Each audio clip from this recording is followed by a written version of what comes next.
Hi, my name is Lexi, and I'm here speaking to you today as a representative for search engines.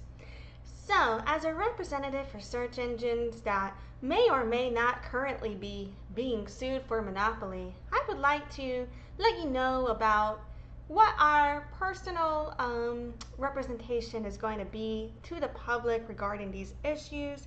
This is our official, unofficial, not a joke, public statement regarding how us as a search engine handles being a monopoly. So, think outside the box. Just want to make sure we're on the same page. This is going to be a game changer. We are disrupting growth hacking. We're going to be leveraging synergy. Pushback is low-hanging fruit. You can drink the Kool-Aid, but if not, you won't be fired. We will be restructuring. Make sure that everybody is a culture fit.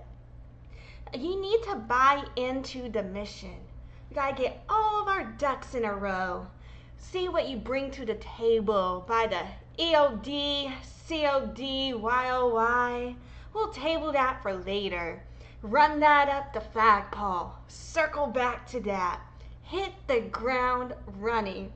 Deliverables are core competency. Bandwidth for value alignment. Win-win. Resonate. Entrepreneurial spirit. Like a family. Fast-paced environment. Contribute. Don't ask questions. Let us know what you need. Don't ask for anything. Rockstar. Guru. Ninja. Hustle up. Work hard. Play harder. Highly motivated. Wear many hats. Passionate. Proven track record for success. Results oriented. Fast growing company. Moving forward, revisit rapid growth strategies. It's on my radar. Going forward, due diligence. Deep dive, return to actionable insights, useful data. We're going to go with holistic and a comprehensive approach to unpack that, analyze it for a revolutionary milestone. It's our window of opportunity. Have that in your back pocket. Overachievers, wizards. You are emotionally intelligent, thick skin, team player, self-starter, agile touch point for consumers to reach you at. Piggyback on those interactions, put a pin in it, touch base and loop in later. And if we need to escalate anything, let's just take this offline. Per my last email, and after careful consideration, we have decided to pivot. Honesty is key. We have to cover up if we mess up, because making the business look better than we actually are is professionalism.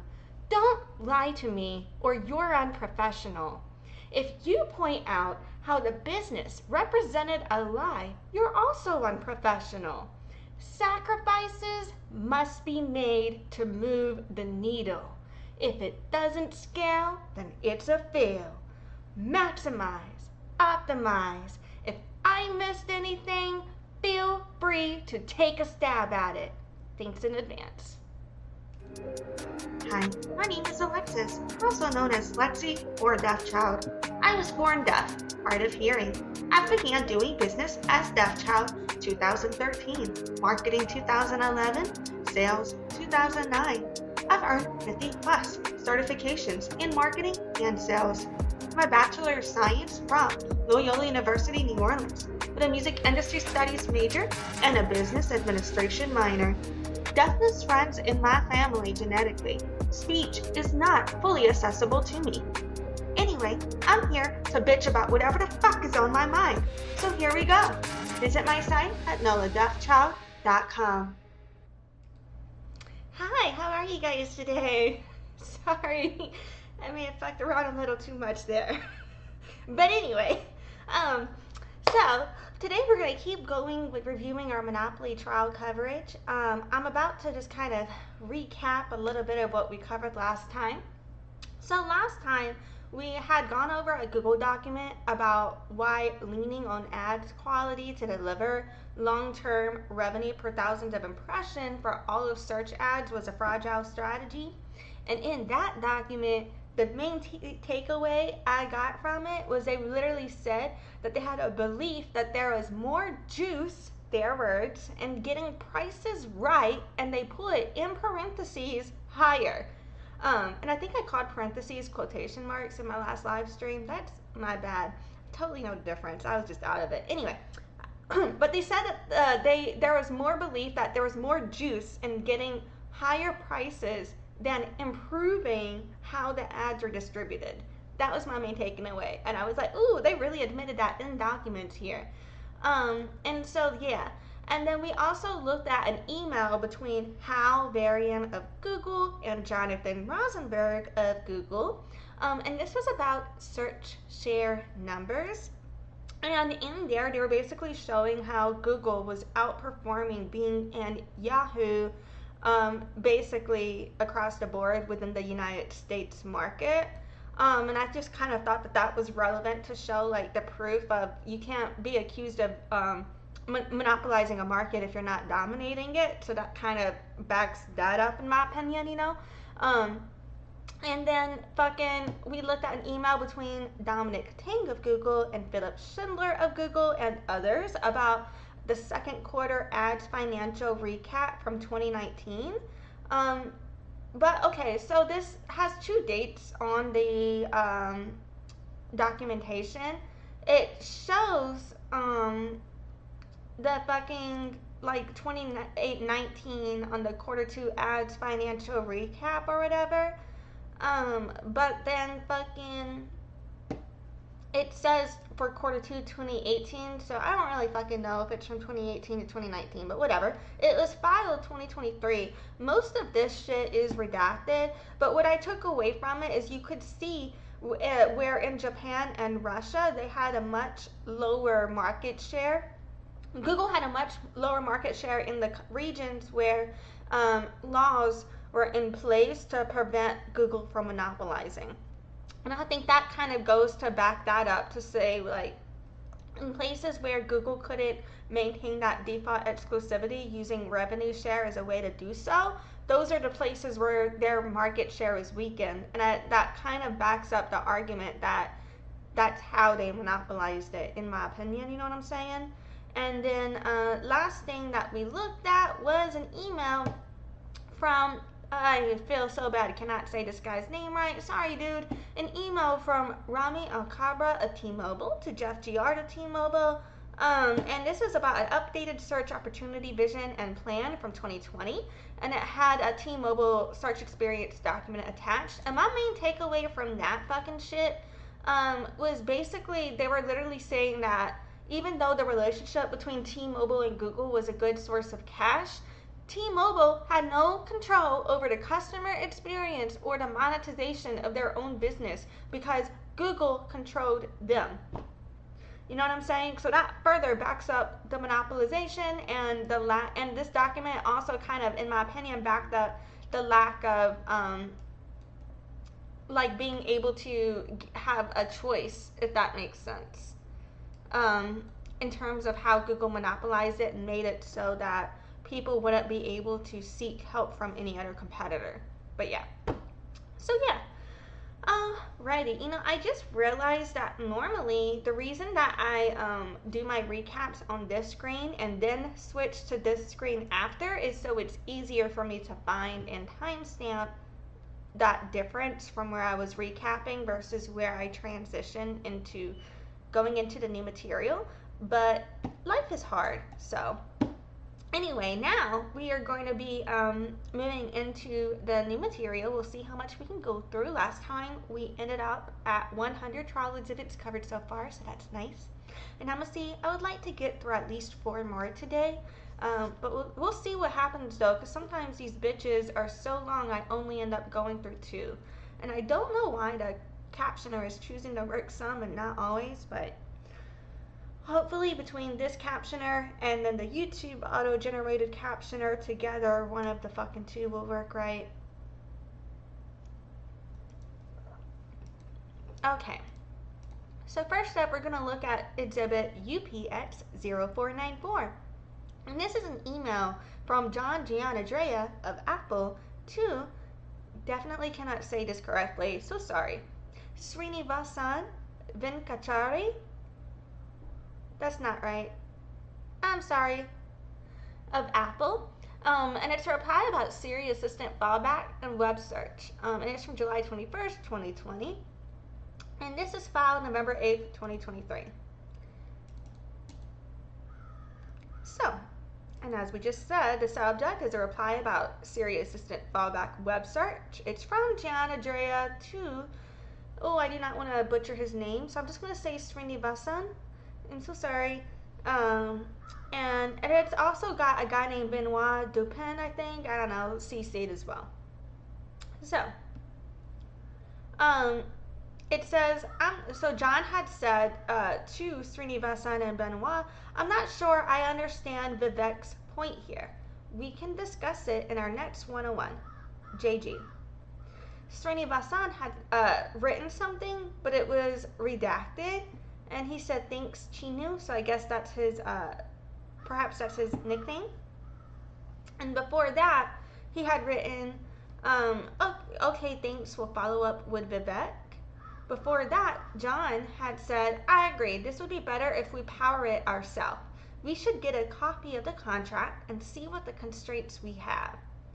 Before that, Srinivasan had said, don't know if the Google contract requires us, redacted, can ask Vivek. And then before that, Srinivasan, or also known as Chinu, had said, hi JG, the fallback web search from Siri is using redacted from Google, which they still support.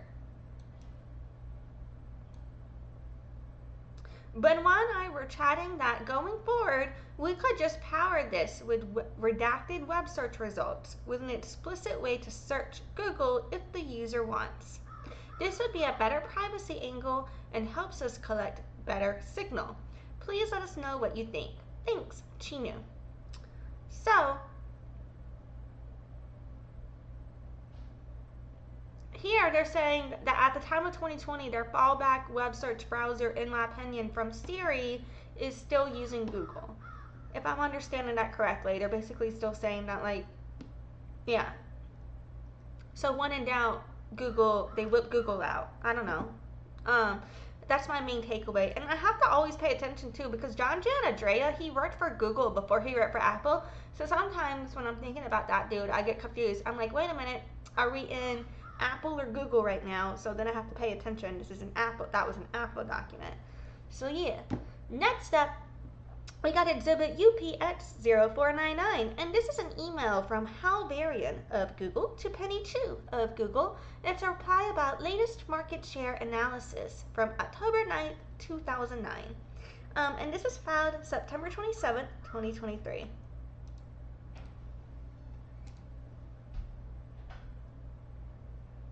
Okay. So Hal had said to Penny, I like the place. They had lots of good dishes. Maybe we should organize a banquet there for some special occasion.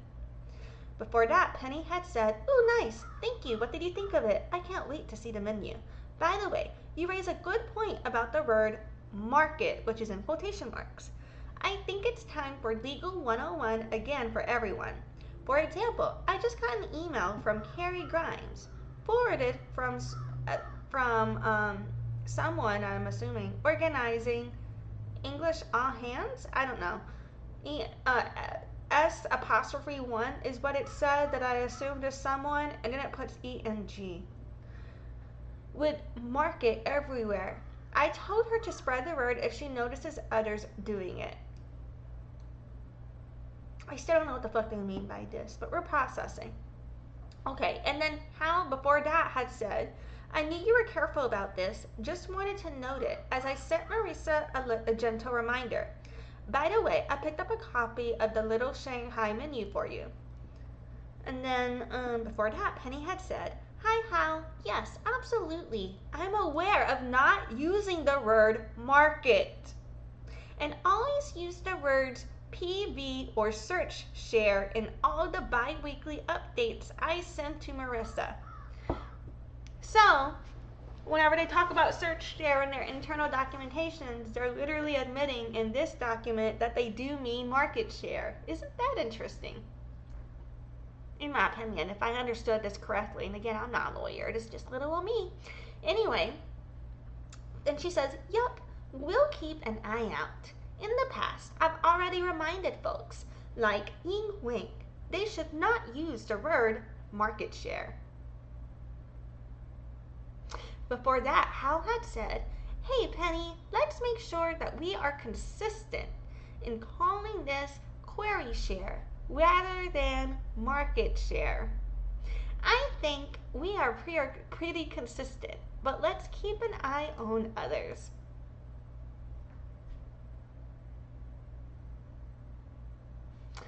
And also, isn't the parallels between corporate culture and policing interesting? But anyway, and before that, Marissa had said, in advance of the earnings call and board meeting, I wanted to get the latest market share analysis from Bing and CUP out. I don't even know what the fuck that means, to be honest. Here are the high points. Bing seems to have lost momentum and is down almost 1% based on our internal metrics, from 7.7% in August to 6.7% in September in terms of search page views. A few external sources have also agreed with this, though the more reliable and definitive of those external sources, Nielsen, ComScore, have not yet published their September numbers. Google tends to have a strong academic following, so our proportional volume dips more than other search engines when school isn't in session. Thus, some of what seems to be our gain and Bing's loss of 1% could be due in part to school being back in session. Our numbers paint the following picture of the landscape. Google 71%, Yahoo 17%, Bing 7%. While Bing's $100 million marketing campaign has just ended, we know that Yahoo is about to begin one.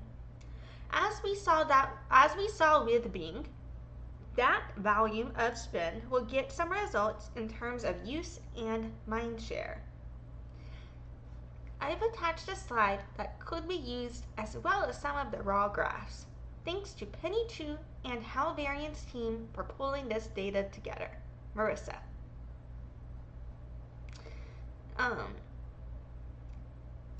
I can't see who that email went out to, but I'm assuming it went out to multiple people because of that last line.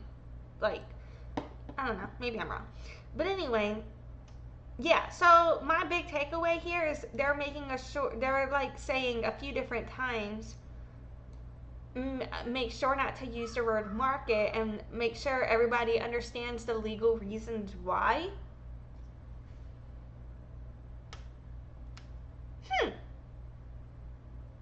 Yeah. Okay. Anyway.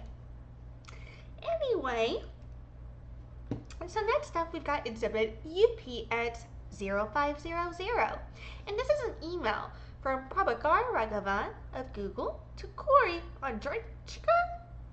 Sorry guys, I'm saying both of you. I'm butchering everybody's names. So sorry, people of Google. And this is a reply about Consumer Counsel follow-up ahead of notes from June 20th, 2019. And this is filed October 28th, 2023.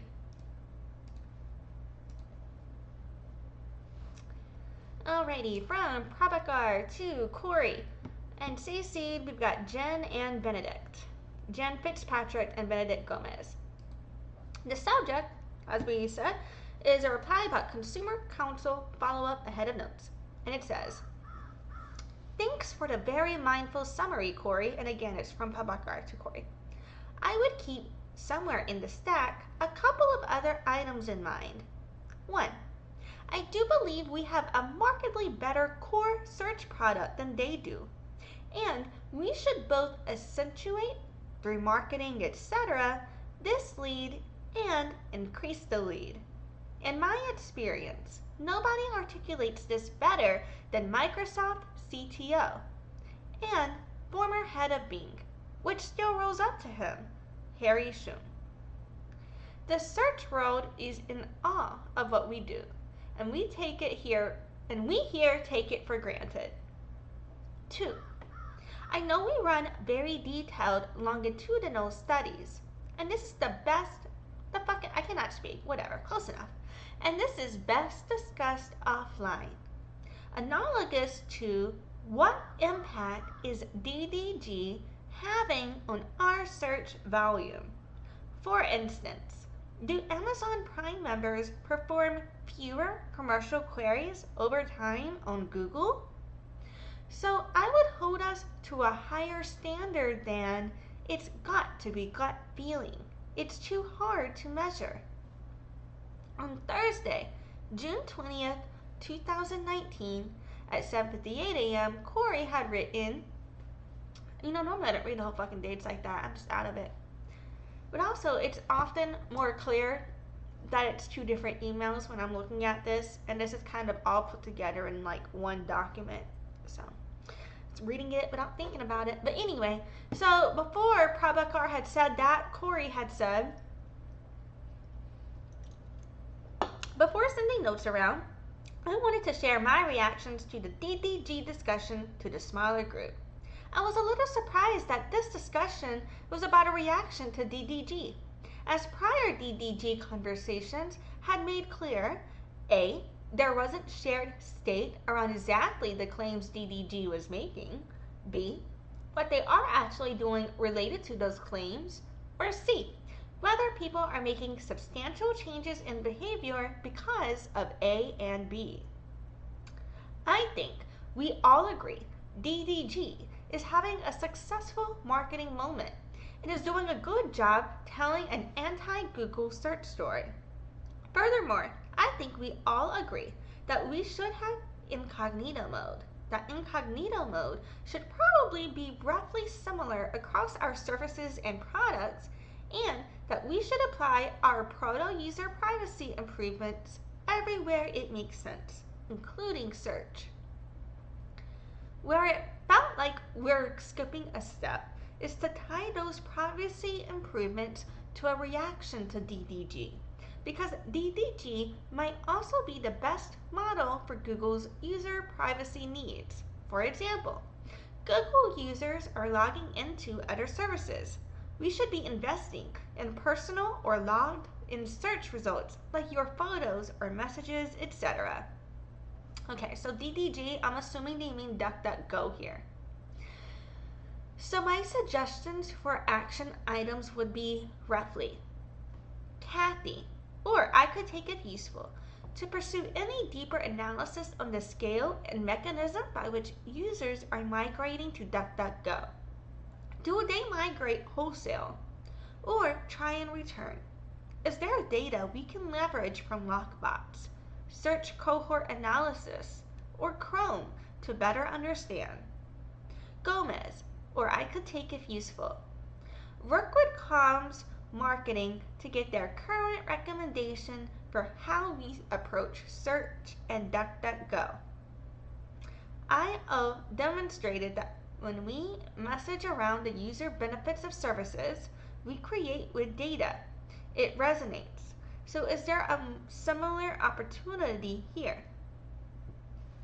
I'm assuming that they are referencing like the iPhone operating systems like iOS, but I could be wrong there. And then it also says Gomes, rather than framing around DDG, what version of incognito for XGSA would be best for Google users?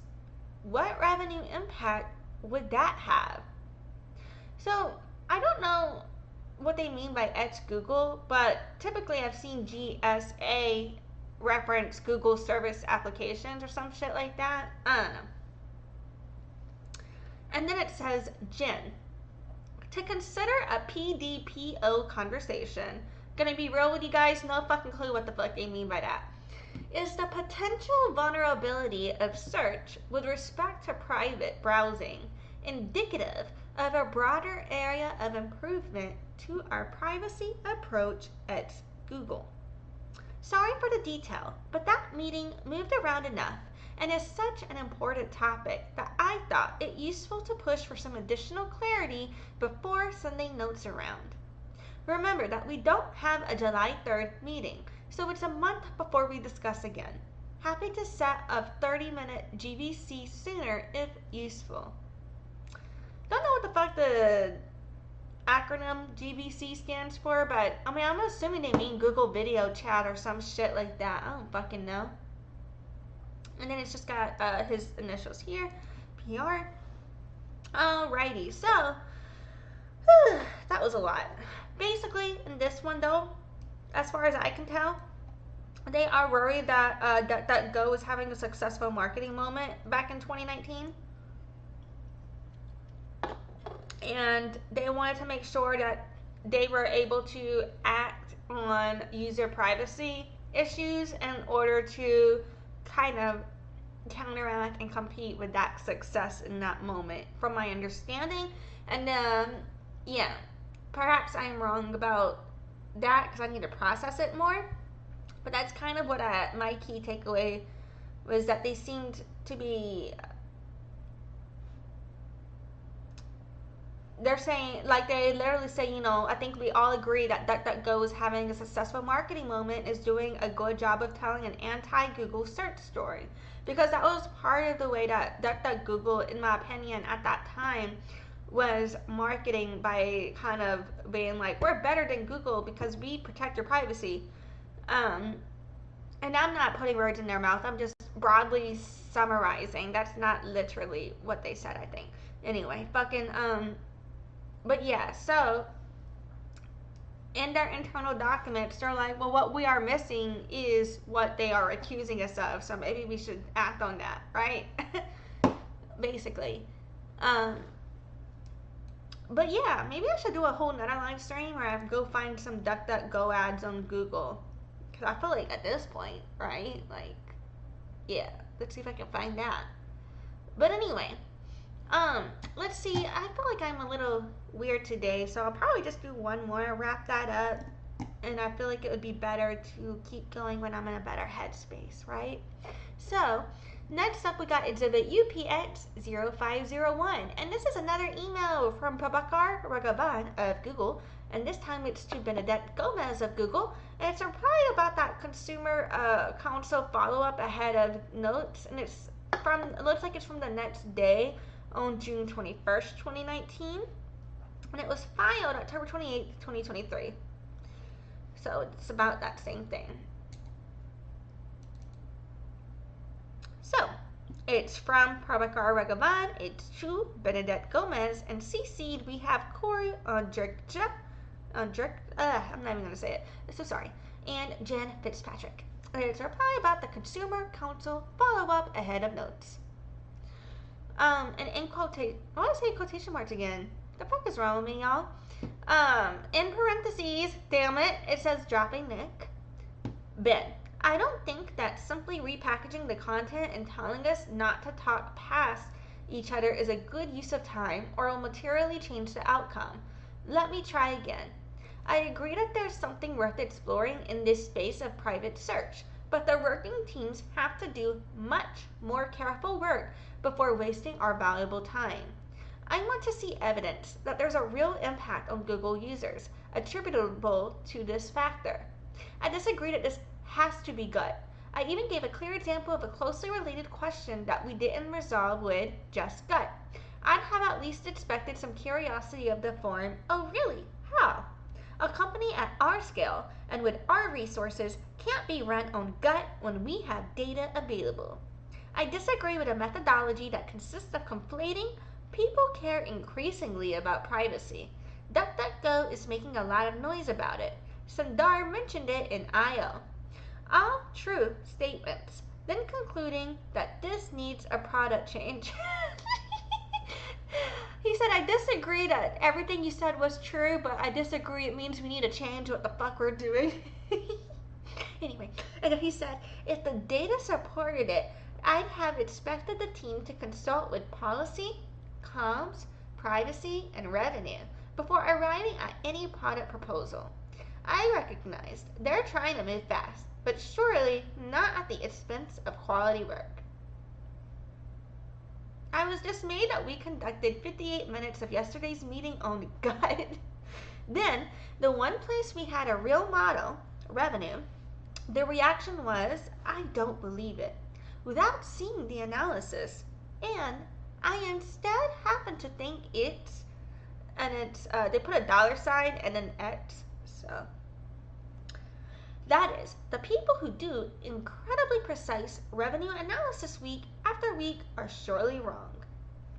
Net, I do want us to consider this topic again, but we have to go through the diligence suggested in Cory's and my emails. So, it was from Prabhakar to Benedict. Okay, this is fucking hilarious. Now we gotta go back to that other email, because hold on, we need that context. But he was literally saying, he was like, I'd at least expected some curiosity of the forum. Oh, really? How?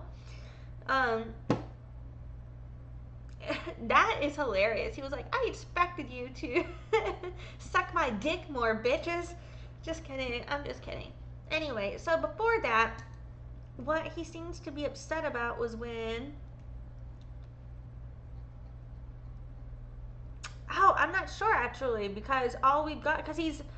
That email is to Benedict Gomes, but all we see here is an email between Prabhakar and another email from Cory. So, we don't have the context for what Benedict Gomes said that he's replying to. And also, I felt like I had to sneeze all of a sudden, and now my eyes are tearing up.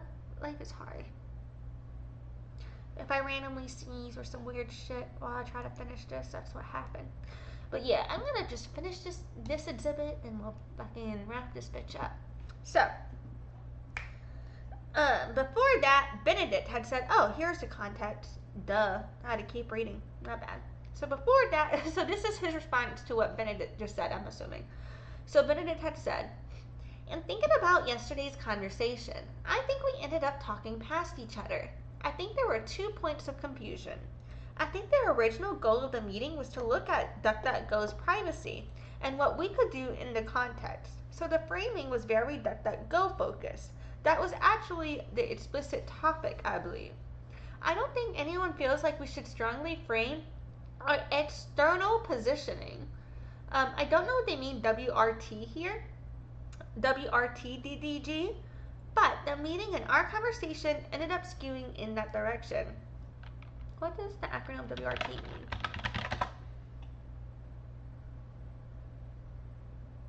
Okay. It says with respect to or with regard to is what Google said. With respect to with DuckDuckGo, but the meeting and our conversation ended up skewing in that direction.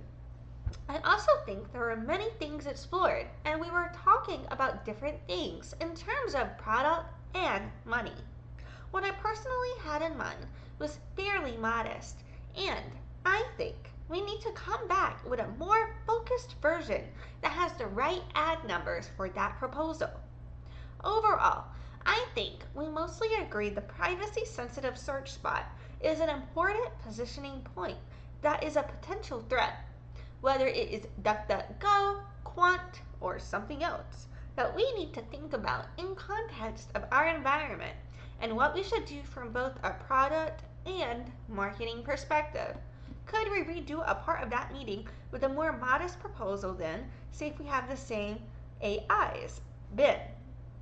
So by AIs, I'm used to seeing AI mean artificial intelligence. I don't know what the fuck they mean by AI here, so I'm not even Googling it, man. I'm sorry. But anyway, before that, Cory had written, before sending notes around, I wanted to share my reaction to the DDG discussion to the smaller group.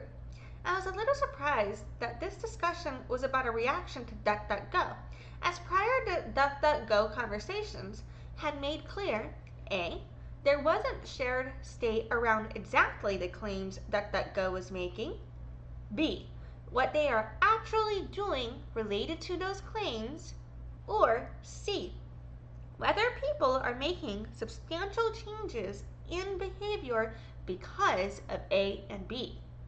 I think we all agree DuckDuckGo is having a successful marketing moment and is doing a good job. Okay, is this going back? Yeah, this is going back to that other email we had just read. Yeah, we had just read this one. Okay, I apologize. I'm not going to continue rereading it again because I just realized that's the same one that we just read here.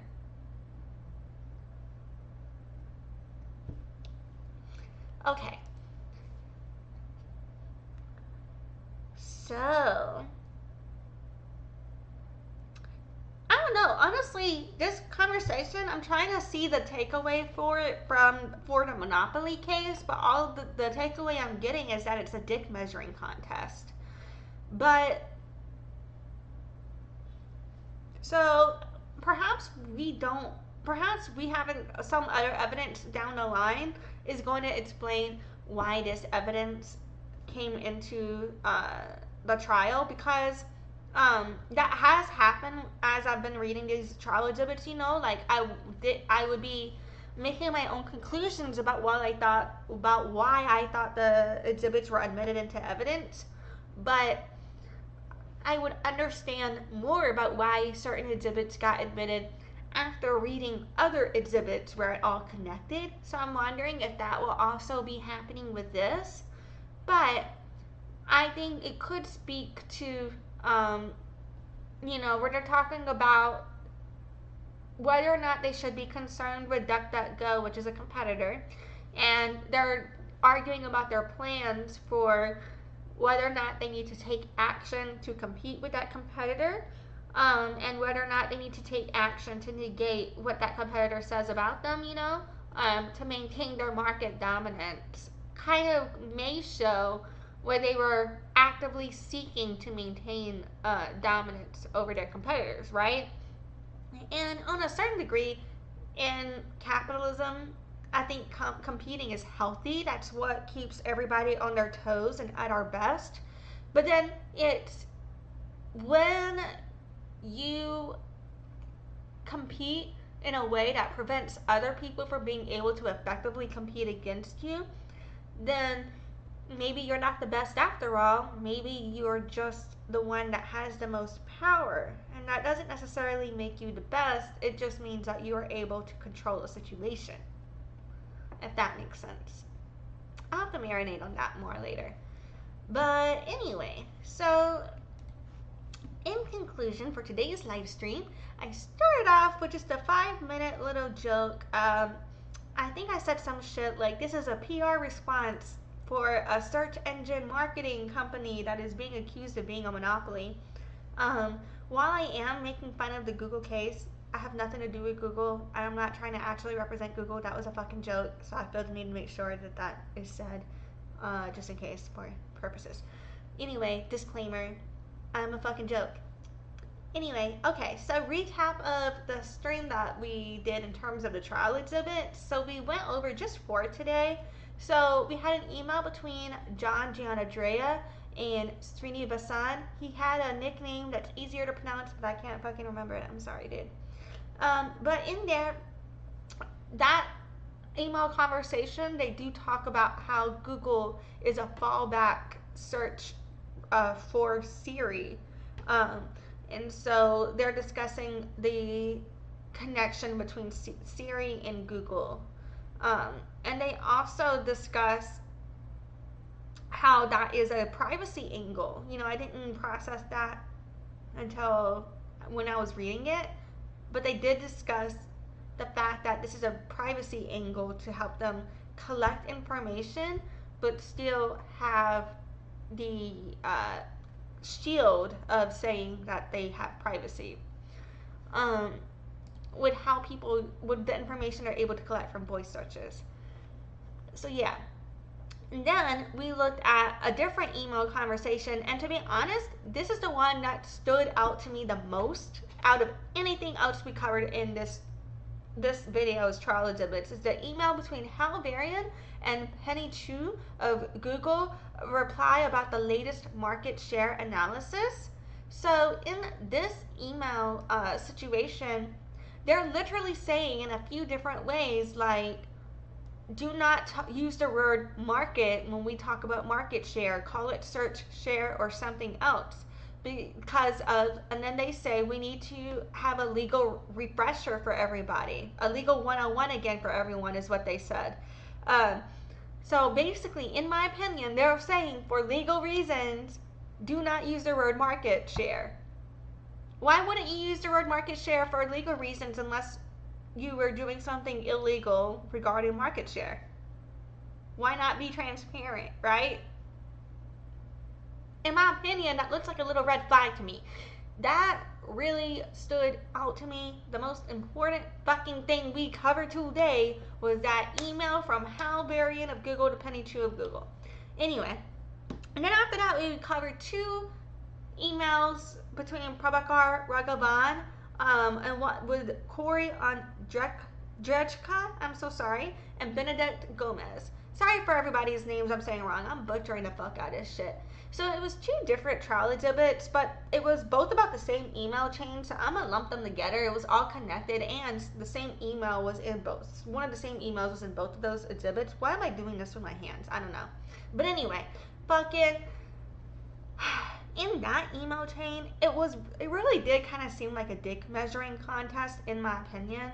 Maybe I'm wrong for thinking that, but basically it looked like some of the employees were concerned about competing effectively with DuckDuckGo, and they were concerned about some of the valid criticisms that Google was being called out for related to privacy. And it looked like the response to that was, okay, yeah, some of that is true, but you haven't had enough curiosity and asked me, how do I think the way I think, so therefore this doesn't need to change shit, is basically the response to, hey, we're worried about this campaign against us calling out real shit about us. You know what I mean? And so it kind of seemed like a dick measuring contest, in my opinion, where the guy was like more worried about whether or not they were sucking his dick than about fixing the issues, in my opinion. But that's just me. And so honestly, at the time that I was reading it, I was like, I don't know why this is in evidence, but now I'm like, maybe that's in evidence to show the type of work culture there that led to the creation of the monopoly to where it got upheld. You know what I'm saying? Like, how did we get here? Maybe that's why. So yeah, so now we are at 104. 104 trial exhibits. That's a fucking lot, right? So we're gonna keep going. We got a lot more to go. I have not counted. I have no idea how many trial exhibits there are to cover. It feels like it's gonna be a 200, but maybe it won't be that many. Maybe it'll be like 175. We've just crossed halfway over. We're getting past the half, like a little bit past halfway. So we're still trucking on along this thing. We're gonna keep going and keep seeing how much more we can get through next time. Today was a day. I appreciate you joining me. This is probably the quickest one of these bitches I've ever done. That's kind of cool. Anyway, thanks for joining me. I hope everything goes well for you guys, and I might do another live stream later tonight if I have time. Bye! Thanks for watching. Join the loyalty program at noladeafchild.com/loyalty and check in during live streams to get points for rewards.